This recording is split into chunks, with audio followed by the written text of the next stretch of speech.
/n hello and welcome to this YouTube video. In this video, we will be discussing the Indigenous voice referendum and the lack of transparency from the Albanese government on this topic. We've seen a lot of criticism from the coalition, who argue that the Albanese government has been lacking transparency when it comes to the referendum. However, this changed on Friday when the government released a legal opinion from the nation's top legal advisor, the Solicitor General, Stephen Donoghue. The legal opinion, which was dated 19 April, stated that the Voice would not impose any obligations on the executive to follow the Voice's representations or to consult before developing policy or making decisions. This addresses a key claim of critics and the coalition. We saw reactions on both sides of this issue. Legal experts and Yes campaigners welcomed the release, while the opposition said they wanted to see all the advice the Solicitor General had provided to the government on the Voice.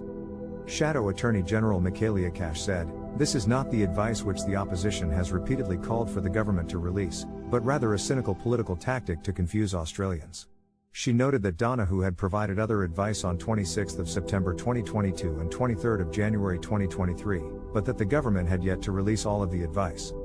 We also saw reactions from other key players in the discussion. Deputy Liberal leader Susan Ley said, "Legal advice is important, and it forms part of the landscape around the conversation on the Voice. I would like to see all of the advice, including the initial advice, released." Meanwhile, Australian Prime Minister Albanese said that the opposition would continue to raise new objections to the Voice despite the advice's release. On the other hand, key supporters of the Voice, such as Professor Megan Davis, Professor Ntumi, Brett Walker SC and Professor George Williams, are all enthusiastic about the advice. Professor Megan Davis said, "The scaremongering around the scope of the Voice and its legal implications can now cease." She also noted that many of the highest constitutional legal officers in the country had also assessed it and backed it up. Dean Parkin, director of the Yes 23 campaign, also had positive things to say about the advice. He said, "The advice comprehensively confirms the tireless efforts of Aboriginal and Torres Strait Islander people over many years to get this point of putting the question of a voice to the Australian people in a referendum.